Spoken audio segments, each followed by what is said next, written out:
Welcome fathers who are looking to inspire their kids and become fearless.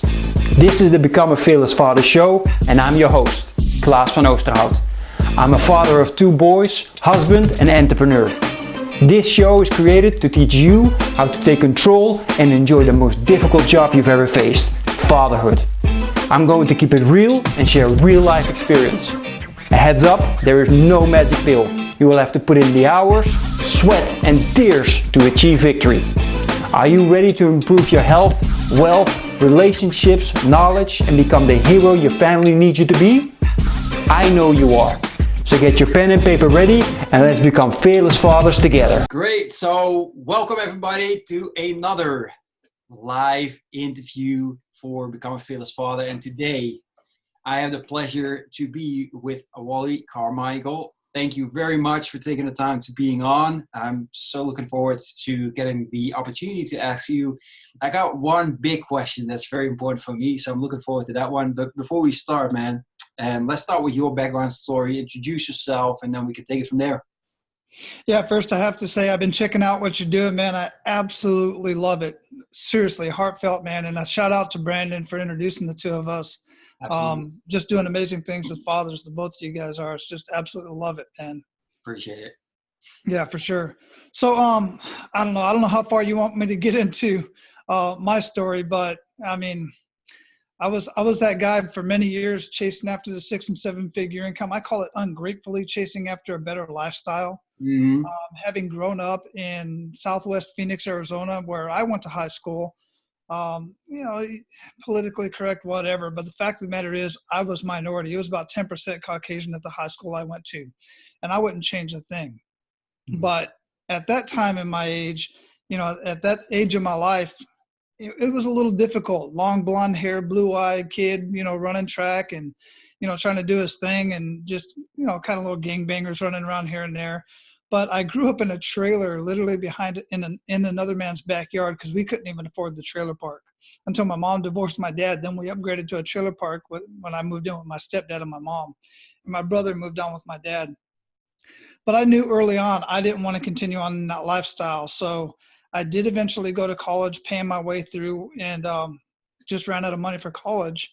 And I joined the military to get out of the environment that I was in, get out of the fighting and the drugs and just the situation that I was in. I just knew I didn't want that for the rest of my life, and joined the military as an Army medic and traveled the world, 23 countries and 5 continents, met my amazing wife at my first duty station in Panama when I was stationed in Panama in Central America on the second tour. And, man, here we are 26 years later, still married, 27, just had our 26th year anniversary in December. We've had 3 boys.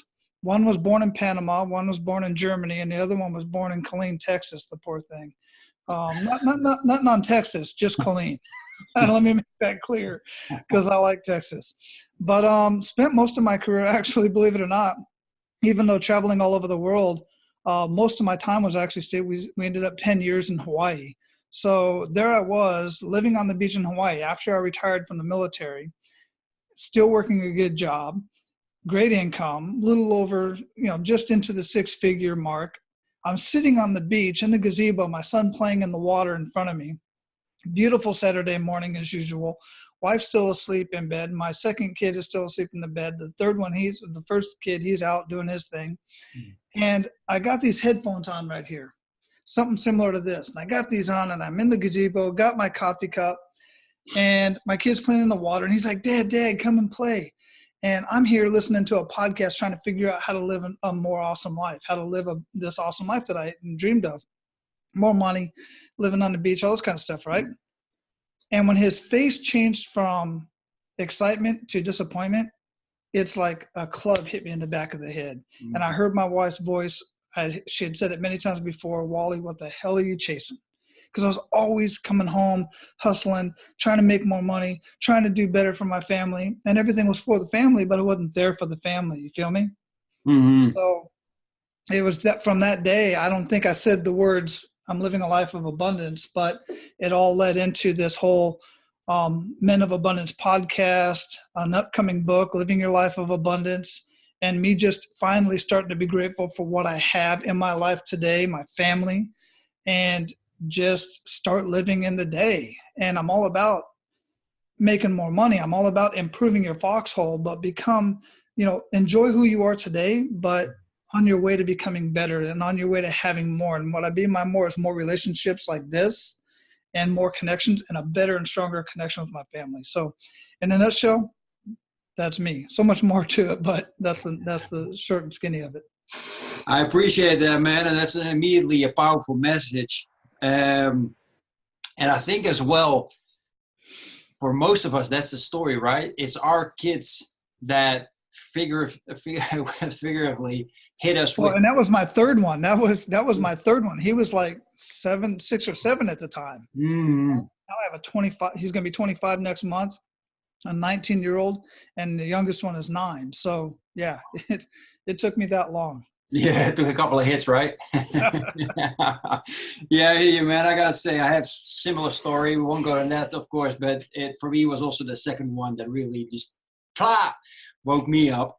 And hey, sometimes we just got a thick head, right? We're not ready to receive the wake up calls. So going into that, man, because I also saw a post on your Facebook in regards to grinding and hustling, and you mentioned like it seems like it's the big words at the moment, and you gotta hustle and grind. So I'm just wondering what's your philosophy on that? You mentioned a little bit, but just, expanding a little bit on that, and especially as a father, right? Mm-hmm. Yeah. So there's a lot to be said for I always bring up his name because he's one of the top hustlers today is Gary Vaynerchuk. Love Gary V. I absolutely love the dude. And what a lot of people think of him probably isn't true, because he is a family man. He loves spending time with his family, but he's also he's also a businessman. My thing is when people follow somebody like Gary V or even Russell Brunson, who's also a family man, but always hustling. And you got to understand that they have teams around them, and they didn't always start out with a team. Mm-hmm. They started out hustling and getting to where they're at. But at the same time, they enjoyed themselves along the way. And that's the part most men aren't seeing. Mm-hmm. They enjoy themselves they enjoy the journey. Because if you can't enjoy your life today, and if you can't enjoy your family today, and if you can't have that connection today, then what makes you think you're going to have that connection when you're earning 6, 7, 8 figures? You're not. I'm telling you, you're not. In my Men of Abundance podcast, I've talked to almost 300, mostly men, a few women as well, but mostly men. And outside of my podcast, I go to events all the time. I was at UPW, Unleash the Power Within with Tony Robbins in November. And I'm talking to people all the time. I'm talking to guys all the time. And I'm just amazed at the guys that we think portrayal on social media. They have all their stuff together. But when you sit down and have a one-on-one conversation with them, you find out many of them just don't. Mm-hmm. They, as far as I'm concerned, they don't have that connection. I've had spouses call me, one in particular, and say, Wally, I've been listening to your show. We make great money. My husband has a really good career, but he's just not home. He's home, but he's just not here. And could you coach him on that? I'm like, well, he's got to want that. But the thing is it just breaks my heart that there's so much disconnect in the household, because when they're home, they're not home, they're at work. You feel me? Yeah, absolutely. It's actually one of the things that I'm struggling with, or less, but I was struggling with in the beginning. It's like, you have such a passion for your business as a dadpreneur, and you want to deliver an impact. So here I am saying I am a fearless father, and at the same time my boy comes at me through the door while I'm working, wanting to do something, and I just come into conflict, right? Yeah. What would be one of your advices for dadpreneurs to work on such a conflict where they want to deliver or make a huge impact in the world and with their business, but at the same time, of course, be there for their kids? Involve your family as much as possible. Involve your kids as much as possible. It used to be when I first started podcasting, my little guy used to always come in and he would want to get on the mic and say hi. And if you go back to some earlier episodes, you'll see that. Not as much anymore because, he's got his own thing going on too, but he likes doing his own he'll be doing his own little YouTube channel here in a little while because he's already recording stuff. He just sees what I'm doing. He enjoys that. So I get them involved. And then like with my son, like my middle son, he's still trying to figure out what he's doing. And if I have a conversation with somebody who I know is in the track that he wants to do, then I'll introduce the two of them. Mm-hmm. And then we'll sit down and have that conversation with them. Put your family on your calendar. You put your business, your connections. I had you on my calendar, mm-hmm. and this is an odd time for me because normally I'm doing my workout. I just dropped my kid off at school, but I got a double workout because he forgot his book bag. So I had to ride the bike back and then ride back to school to drop the book off. So I'll get my workout in after this. I'll go swimming. But just you put the important things on your calendar, and if your family's not important enough for your calendar, and some people say, well, why am I going to schedule time for my family? If you don't put it on your calendar, you got time scheduled already for everything else. You're going to forget about your family. I'm telling you, I've seen it time and time again. It's just these little things that you block off. And when somebody says, hey, Klaas, Wally, I want to meet with you for coffee at this time. No, can't do it. I'm already scheduled during that time. They don't know what the heck you got scheduled. They don't know that it's tea time with your daughter, or something of that nature. They don't have to know that. Just it's an important time that we can try another time, but that time's already taken. Wow, that just hit me at home. I never thought of it like that. I was just thinking, the moment you said, I was like, that makes so much sense because I'm planning my whole agenda, right, for work. I just did that yesterday. And I'd also plan life, but I've never really thought of it that consciously. Like, okay, I should also plan time blocks with my kids. Like, actually, that's sacred. Like, I plan it, but it's not sacred. So and sometimes it's important to even go as far as if you have multiple children to plan a time with each one specifically. There's family time, and that's cool. But it's important to have the one-on-one time. And when you do that, don't tell your kid what you're going to do. Ask your kid, involve them. Look, I got time this is the time for me and you on the calendar. Or this is the day for you and I. Pick a day a month or something for each one of your kids and do what they want to do. Do what that individual child wants to do, and realize that while one child likes to go play basketball for the day or go do paint gun for the day or something like that, the other one doesn't. The other one wants to go to a movie or do something completely different. Make sure it's about them and not about you. Exactly.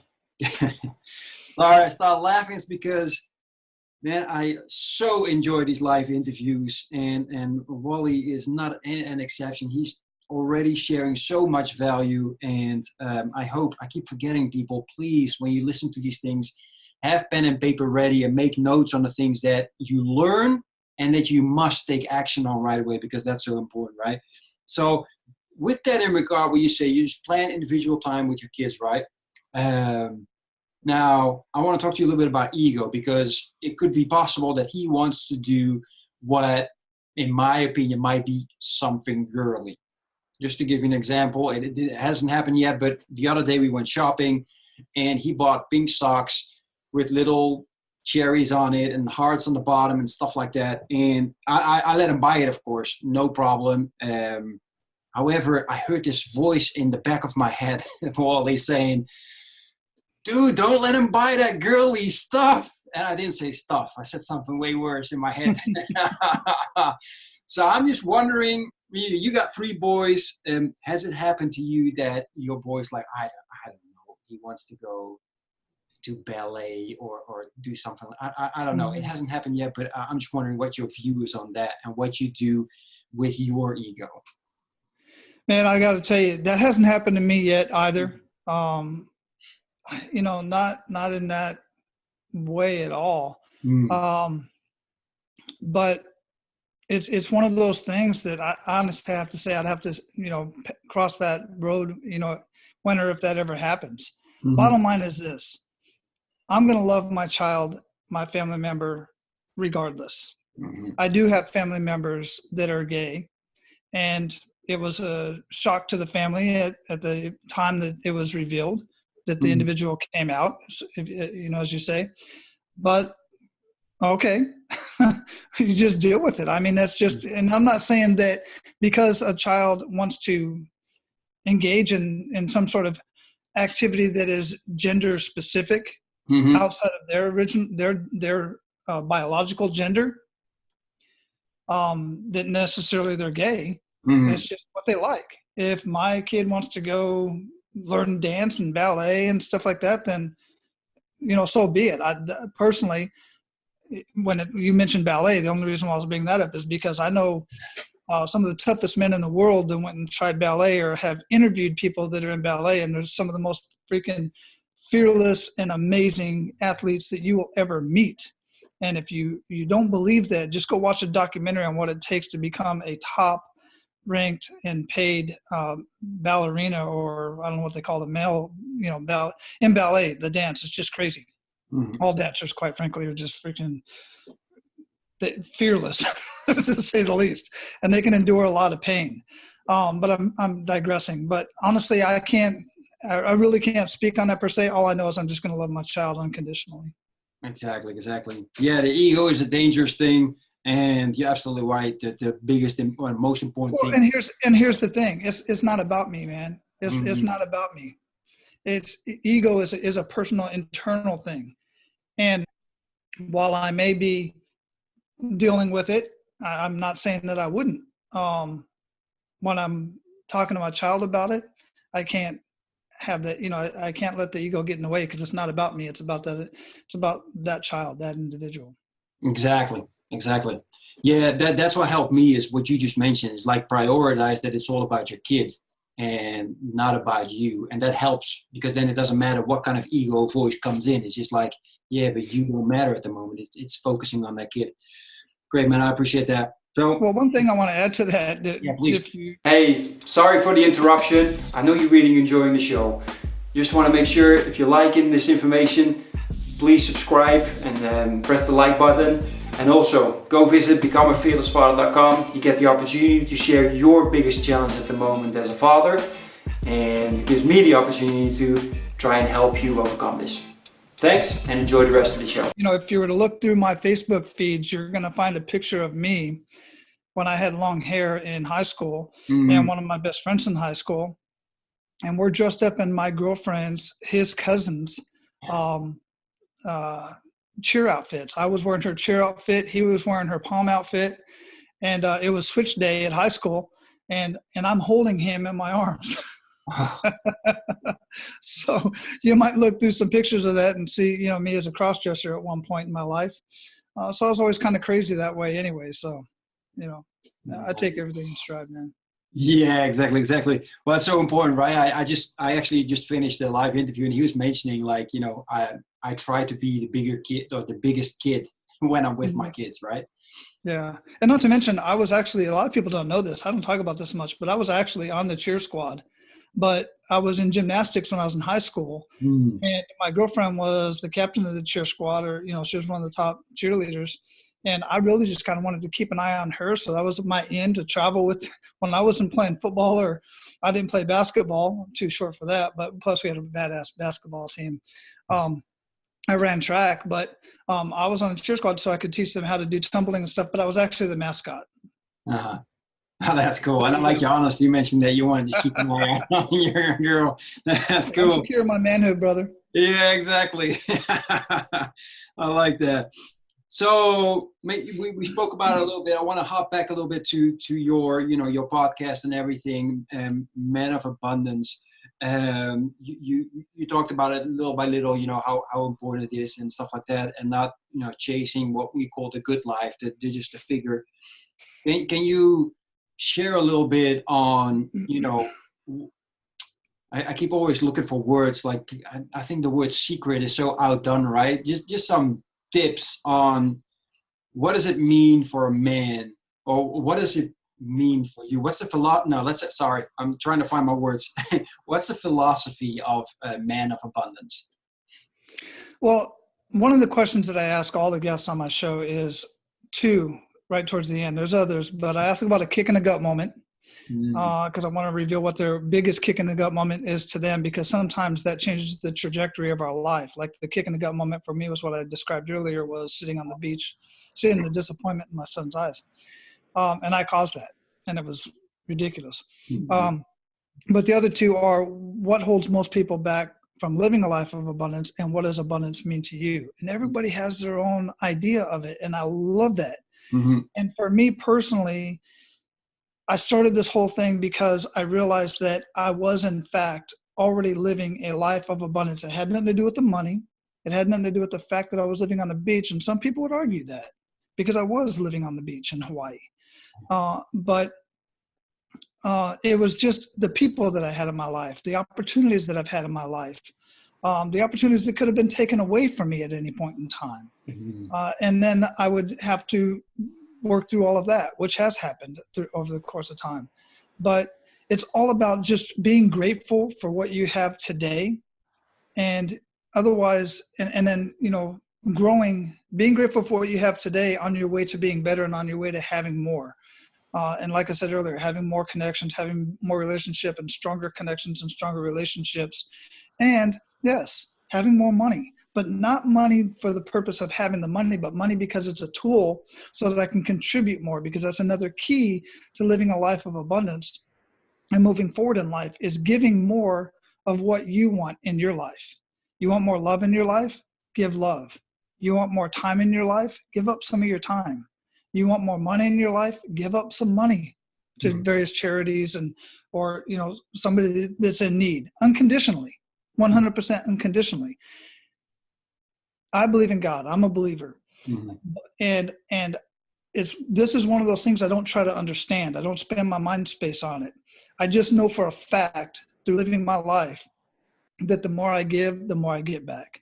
Mm-hmm. And I just leave it at that. But I don't do it for that reason. I do it unconditionally. Mm-hmm. Does that answer your question? Yeah, absolutely. It kind of sounds like you turned it into a habit for you. Oh, that's a very good point, because at first it was work. It was something I had to put on my calendar. I had to remind myself about. At this point, 4 years later, since I started this journey, literally when my eyes open up, the first thing I think about, actually this morning, was the first thing I thought about was you, because I had this conversation today. So I said, man, I thank you for becoming a fearless father, for Klaus, for, just the Brandon for introducing the two of us. And I just said, I hope everything's awesome in his life today, and our conversation will go as planned today, or, not as our plan. It's not our plan, as God plans for our conversation to go today, and that it reaches the right people. That's literally probably not those exact words, but that's what popped into my mind when I woke up this morning. It's like part of who I am. And every day it's something different. Might wake up and say, man, those are some nice warm, dry sheets I slept in last night. I'm thankful for that. Exactly. And my cup of coffee this morning. There you go. Yeah, I saw somebody say that. The biggest joy in my life is, or how can I be most joyous in my life? And it said like a text crossed out coffee. Anyway, so because that was one of my questions, or going to be one of my questions, is like, what's your gratitude ritual? Because it's something that I keep hearing in my motivational videos that I hear every morning. It's like, show gratitude. And so I implemented that in my morning routine, so to say. But you do that straight. You open your eyes, and that's the first thing you do, right? Yeah, absolutely. And I don't do it consistently, not every single day, but I do write what I'm grateful for down in my journal. Okay. I've got, right here under my book, I've got a journal here. I've got another journal, and I've got all these different journals that I have, and then I've got a regular, just a regular mead composition. This is the one that I write my business ideas down in. Nice. This is the other black one that you saw is the one that I just write my inspirational things that I think about in. And then the other one is just stuff that I write in. And this is a secret. You want a secret? This is one I actually learned. I forget what book I learned this from. It was, I'll think of it later. But I've been doing this for years. I have a journal that I write in that's just for my wife. And I write down things that I love about her, and I'll give it to her periodically throughout the year. That's one of her favorite gifts I give her. So. Wow. Yeah. So that's you have a special journal to write down things that you love about your wife, and then you share it with her. That's special, man. I've never heard that before. That's Yeah. And she loves that, but that does something for me as well, because what it does is, 26 years of marriage, I guess you can imagine that everything hasn't been rosy all the whole time. Mm-hmm. And when we are, not when we are disagreeing and we're frustrated, it's not, it's important to not dwell on that.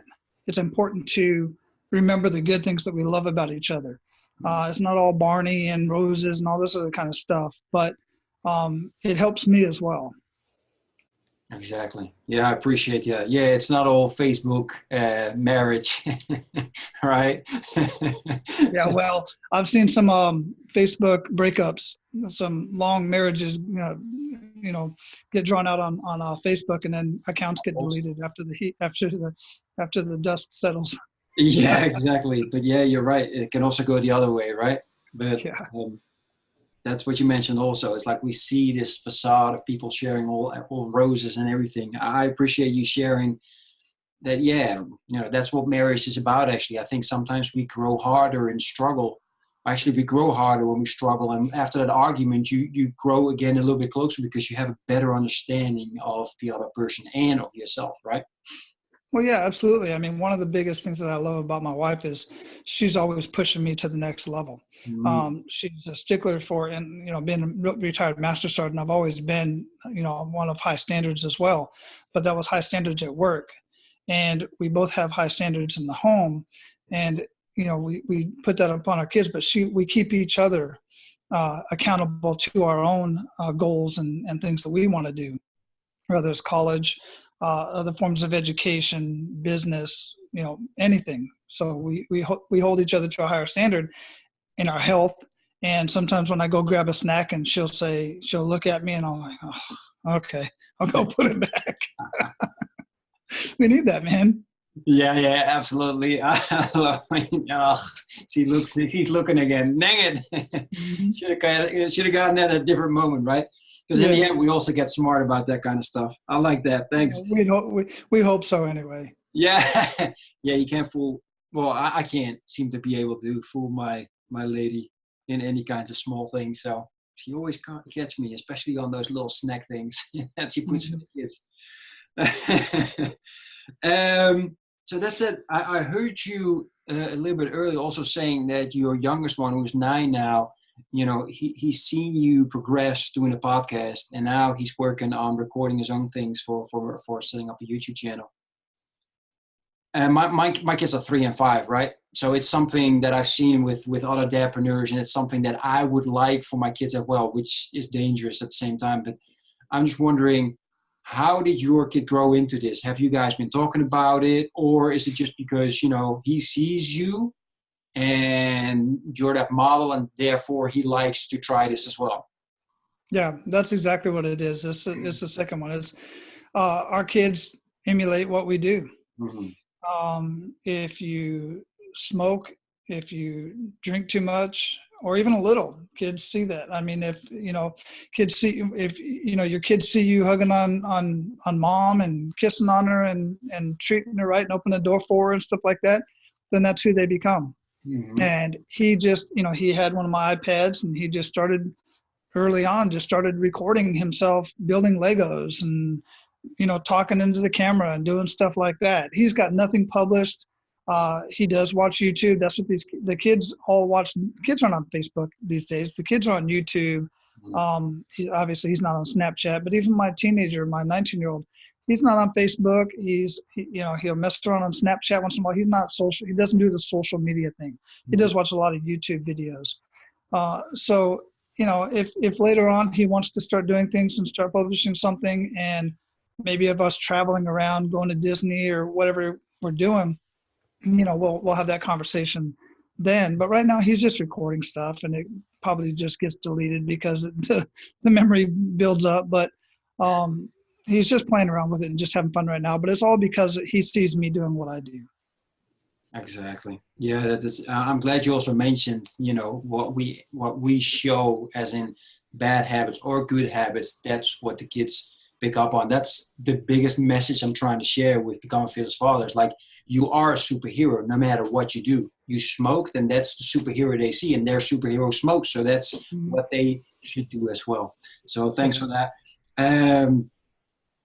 And yeah, that's one of the toughest things for me, or one of the things that I'm thinking about is like YouTube, online, lots of other people on there as well. You know, how do you control that and think of that? So, but apparently they're not live yet on you, or your youngest one is not live yet on YouTube and just playing around.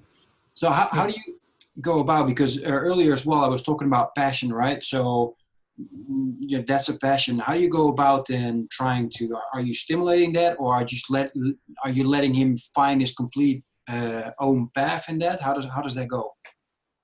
What do you mean? Say that again? Sorry. So it looks like he found some sort of passion, right? Something that he really likes to do. So he's recording himself, etc. So are you then really helping him out and giving tips, or are you just letting him completely find his own way in what he's doing? Yeah. So, he's just really kind of messing around with it. And lately he hasn't been doing a whole lot of the videos because he does he likes to play his, we just got him for Christmas, the Switch, and he likes playing his Fortnite. But what I like about him playing the Fortnite is because he can communicate with the neighbor that's right across the street over here. Mm-hmm. And I listen to them. I sit in the living room and I'm listening to them playing, and he's like leading the pack, which I really like. He's like leading the squad. And, he's saying, oh, you guys he's explaining everything and how it's going. So I love the community, the communication aspect of what he's doing with that. My 19-year-old, he was recording himself playing the first shooter type video games and stuff like that. And he got a recorder. He started recording them. And then I started sharing with him some tips that I knew about, posting on YouTube and on, what's the other, I forget the other, Twitch, and which is a really big up and coming platform for even podcasters coming up here real soon. They're going to be talking about it at PodFest here next month. And, just some of the technical stuff behind that and how to connect with other influencers and other people that can help him share his videos. And one of the videos he was testing actually was interesting. It was one of those videos that's just put out there just to test and see what's going on.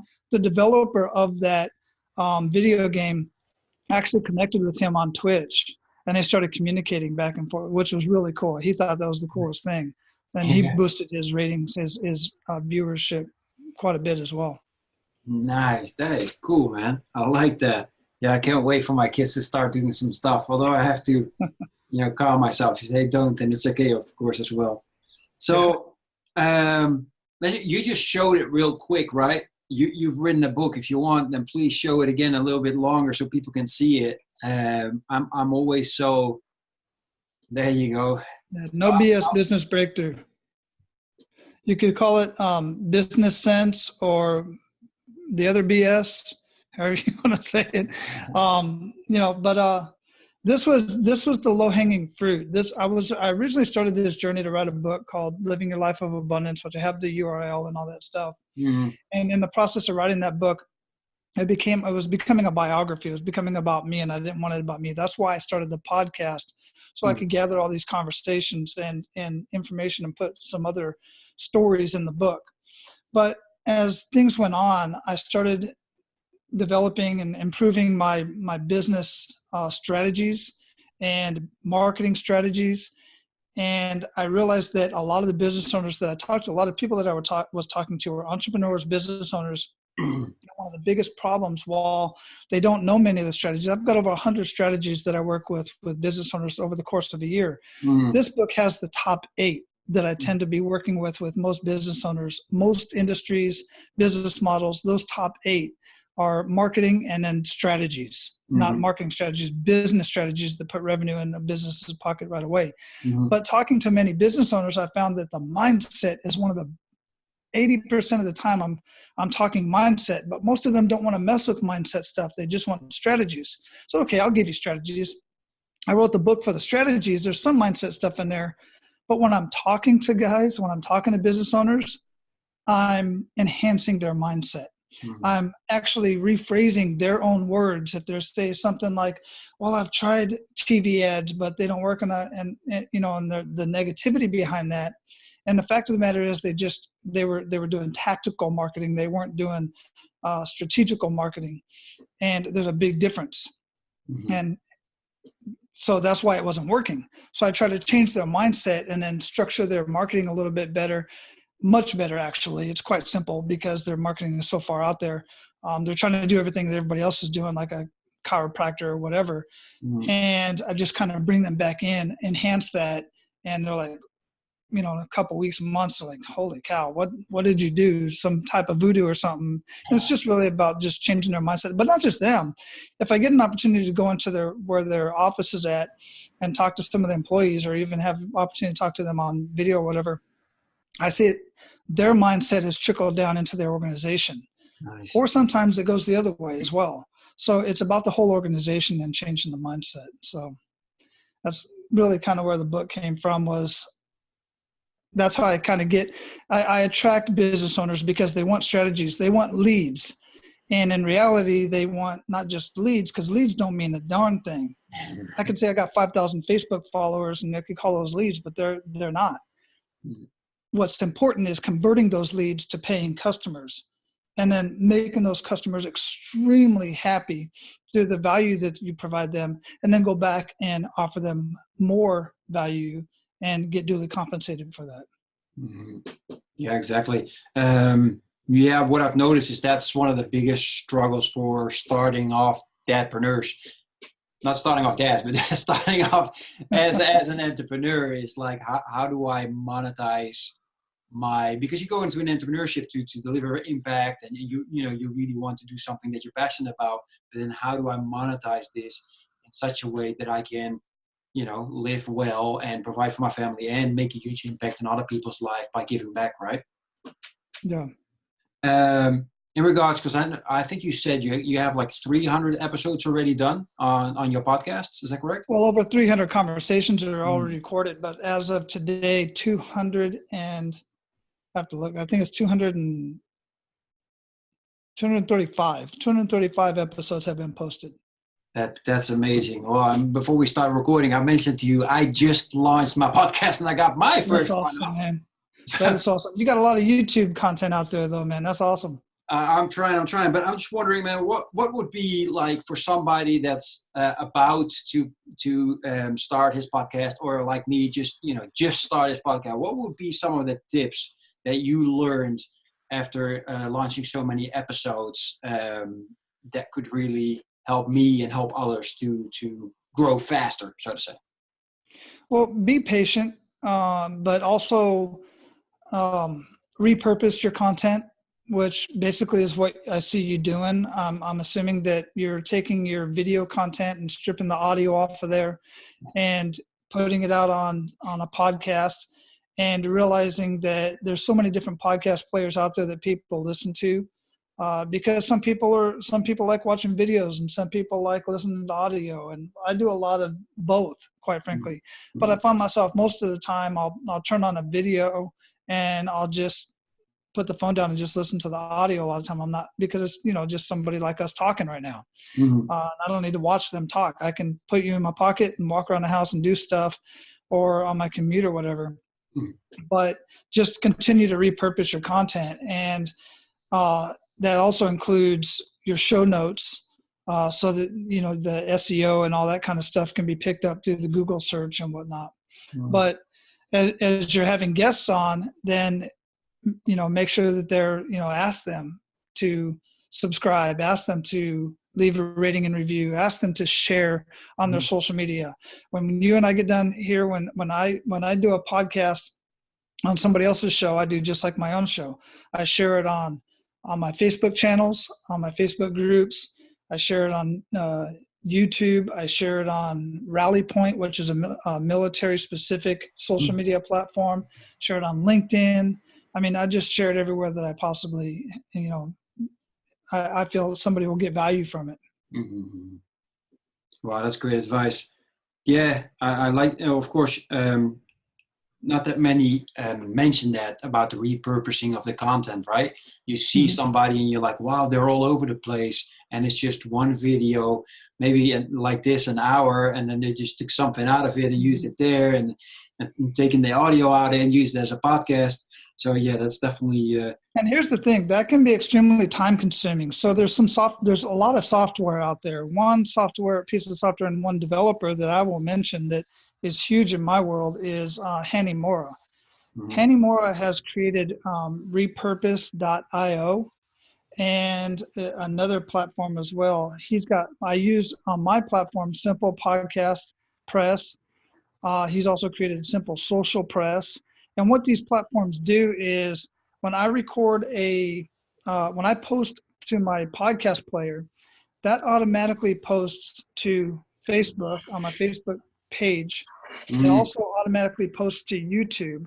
And then on repurpose.io, when I do a Facebook Live from either my personal feed or one of my other feeds, it automatically posts to my blog, my vlog on my website. It automatically posts to YouTube. And the cool thing about it automatically posting to the other platforms is when I have comments and likes and all this kind of stuff on Facebook, they transfer over. Those comments all transfer over to YouTube. So it automatically gets posted to YouTube with the comments, which pushes up, in the search engines. Google, likes that kind of stuff. So, I mean, obviously it's better to do a YouTube live. They just like Facebook pushes up your videos if they're Facebook lives, not as much as you posting a YouTube link because they don't want you leaving Facebook, but still it still catches your viewers and listeners are all over the place. Some of us have it more dialed in. I know most from my business side, most of my viewers are on YouTube. They're not on Facebook. So I got to be where they're at. Yeah, absolutely. Wow. Thanks. That's all I got to say right now. And you got me a little. Good thing this is recorded, eh? Yeah. Well, I've written it down as well, but yeah, it's good that it's recorded and I can listen to the audio later as well. Because I do everything manually. Everything. Yeah. So I appreciate that. I mean, time is everything, and if I can save time and do something else, that's perfect. So really appreciate that. I actually forgot to ask you a question when you were mentioning and talking about your kids, and I want to real quickly go back on that. I see more and more different messaging in regards to watching TV, being on social media for the kids, playing video games and stuff like that. And you just mentioning like a really perfect positive example of your kid playing Fortnite, for example. So I'm just wondering what's your whole philosophy in regards to screen time? Screen time. Yeah, we curb it. We really, all my boys would prefer being outside, going to the pool, going to the beach, going to the skate park. They really do enjoy being outside. They're not the kind of kids that would rather just sit at home and, playing on the iPad or TV or whatever.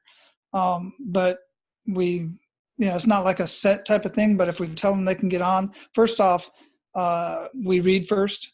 My little guy, we have to read first. We have to get some math done.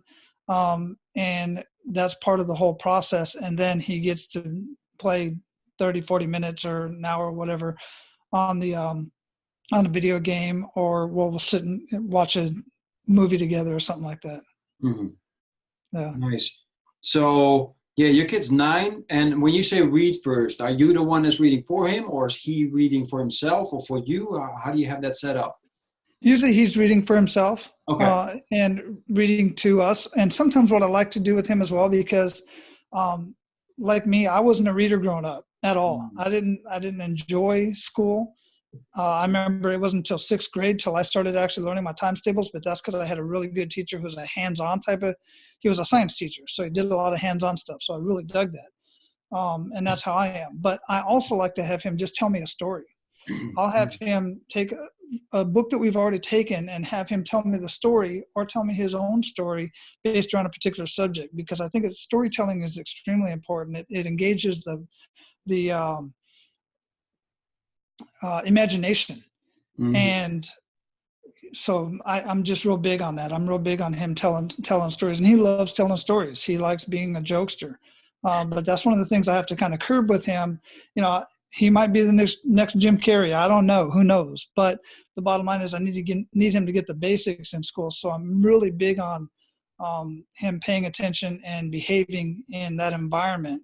But it's very difficult because he's a young boy and he's my son and he's too much like me when I was that age. Very rambunctious, to say the least. I hear you. So since you mentioned that, right?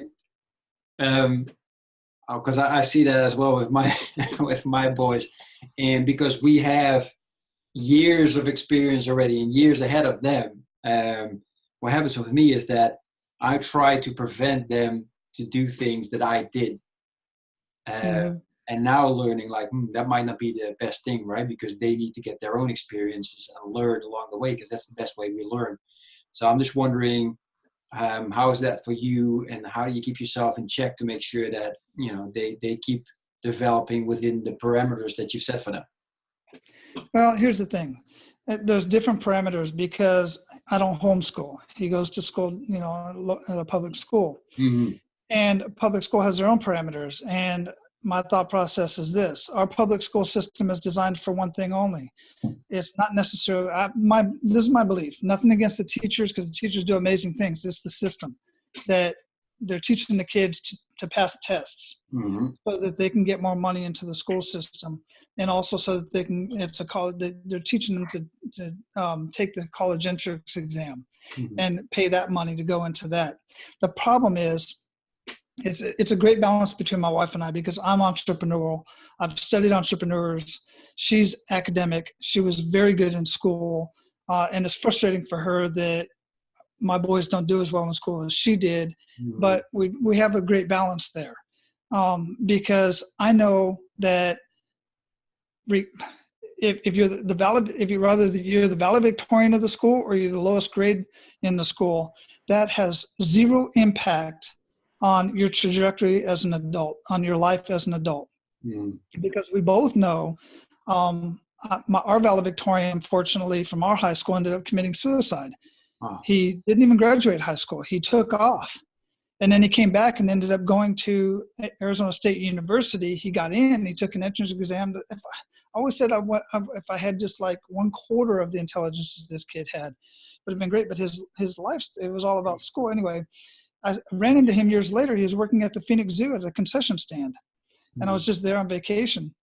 And then a year or so later, somebody called me and said that he had committed suicide. I'm not saying that's always the case, but my point is, how you do it. Many who do great in school stay in school. They end up going on to be professors, and they ended up working in the school system. But it doesn't necessarily state how successful you are or not going to be in school. That's what's hard for my wife to deal with, because that's my mentality. Not saying that they shouldn't learn the basics. They have to learn the basics, reading and writing, but there's certain things that I want him to learn, like communication skills, like leadership skills, like changing the darn tire on the car, like, balancing his checkbook, stuff like this that they don't teach in school. And all this stuff that you're going to have to learn whether you're an employee or you're a business owner. Because like I was saying earlier, we both personally know people who didn't do well in school who are doing amazing in their life. And I'm not talking amazing making a lot of money. I'm talking they're living a freaking healthy, happy life and contributors to society. Yeah, absolutely. Yeah, we'll see how it goes on our end. I'm screaming to everybody, like, I do not care if they go to university or not. My thing is as long as I drop them off every day at school, I give them a big hug. I tell them, you're awesome, be awesome, and just act the way that I want you to act. It's more important that he is respectful in school. He's not disrespectful to the teacher. He behaves. He doesn't distract other kids trying to, do what they're doing in class and stuff like that. I know his mind wanders. And I said, just entertain yourself in your head and don't disturb other people and don't disturb the classroom. It's difficult for me because I don't like that whole structure thing, because it's just tough for my boys specifically. I'll speak for my own. It's tough. But that's the most important thing to me. then he learns, and then he learns to enjoy the process a little bit more that way. And we make it a game here at home too, as far as the schoolwork and everything too. Mm-hmm. Yeah, exactly. Yeah, I think the whole rigid thing of, this is when you learn, this is when you have a day or time off, it just doesn't work, because maybe that time off is the perfect time for the kid to learn, because then he's most focused. And you hear it so many times, and I see it with my kids as well, they get punished because they're not there at the moment. And it's like, we're talking about a kid that's 3. What do you expect? Exactly. So Exactly. I absolutely hear where you're coming from. I'm going to check real quick what time it is. See, we're almost at the end, and I'm still on a... Man, I got so many questions still. Yeah, we could stand education for a while. Hey, one thing I want to suggest to you and your listeners is a book that one of the first books I picked up when I started this whole abundance journey, because I was just looking for books on the subject, was a book called Abundance by Peter Diamandis. And I forget what chapter it is specifically, the number, but it's the chapter on education. This book is all about the abundance that's in the world, and everything from health insurance, health in general, as far as health treatments and prevention, education, resources like water, food, you name it.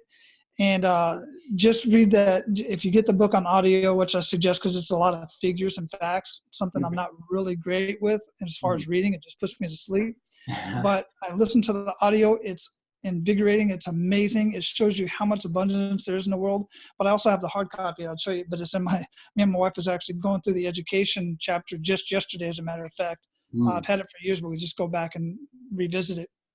But that chapter will much better explain what I'm explaining as far as the education system, how most kids are learning from YouTube these days, from video. That's where the Khan Institute, I think it's called, I forget, it's Khan something. It's the Khan Institute or something like that, where all the videos are online.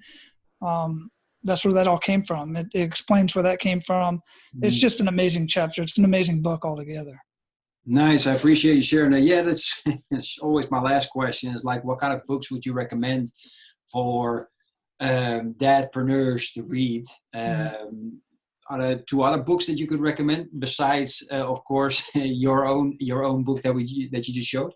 Yeah, of course. And my book, by the way, you can get it from lulu.com, or just go to nobsbusinessbreakthrough.com, and you can find it there. You can download, in fact, they can download a free version of it right there, the PDF version right there on that site, No BS Business Breakthrough, or you can buy the hard copy if you care to.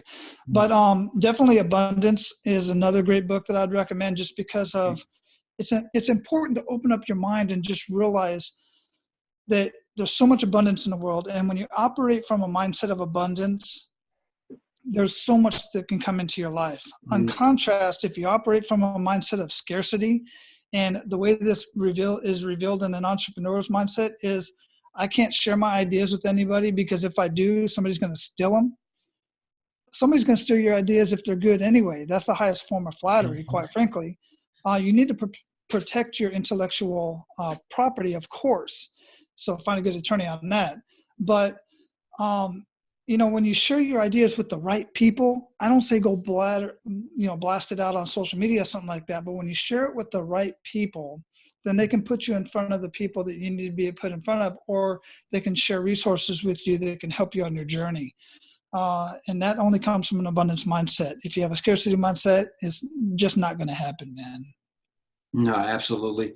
Well, big example is me talking to Brandon. I mean, pretty much he does the same as me. He's got his own podcast, Fatherhood for the Rest of Us. And look where it got us, right? I got an interview with you right now, which is absolutely amazing. So, and that all comes from exactly what you just explained. Abundance mindset will get you so much further. So I appreciate you sharing that. I don't want to get too much of your time. I don't know. When we're at the end, and I know you got to work out, which is so important. Wally, I really appreciate it. Again, thank you so much for being on with me. I just want to give you a last opportunity. You already shared a website, but just in case if there's dadpreneurs out there that have some extra questions for you or want to follow your podcast, what are all the places that they can connect with you? Well, I'll tell you what I'd like to do for all your listeners, especially the business owners. One, you can get a free copy of the book, the e-version. Awesome. But also, I'm in the process of writing the second edition of this book. And I want different industries in here. I've got moving companies. I've got child psychologists. I've got different case studies in this book, but I want different case studies from different industries, not just different industries. It might be an industry I've worked with, but in a different part of the United States. All right. So what I want to do for your listeners, is I would like to have a 45-minute conversation with any one of your listeners that would like to learn some strategies in that 45 minutes that they can take and run with that day. In return, I won't charge them a normal fee for sitting down with them and doing this. In return, all I ask is that you share with me your numbers, and your thought process on how it might impact my strategies, might impact businesses in your industry, and then let me use it in my next book or an article that I might write leading up to the book. I can use your name, I can use your business, or I can do it anonymously. It's totally up to you. And what I'll do is I'll create a page specifically for your listeners, and it'll be at menofabundance.com/fearless. I don't have that one there yet. So it's not up right now. I'll have it up by the end of the day. menofabundance.com/fearless. And if you would like to have that 45-minute conversation with me, get those strategies for your business that you can run with that day, and just give me some feedback on how it would impact your business, then it's a win. It would help me out a lot, because I can get better, more case studies in my next book. And you can get some publicity out of it, and you can get some freaking badass strategies for your business, without a doubt. Something that you've probably not even thought of yet. Exactly. Wow, that's a great gift. Thanks for offering that, Wally. What about if they want to connect with you? Just reach out to you, have some questions, or your podcast? What can they find that? Yeah, menofabundance.com. And then depending on what social media platform you're on, upper left-hand corner, all my social media is linked up there, Twitter, LinkedIn, you name it. Nice. Great. I will make sure that we put all those links that Wally just mentioned, so you can find that later on. Again, Wally, thank you so much. I've learned tons. I really appreciate it. I can't wait to put everything into action that you mentioned.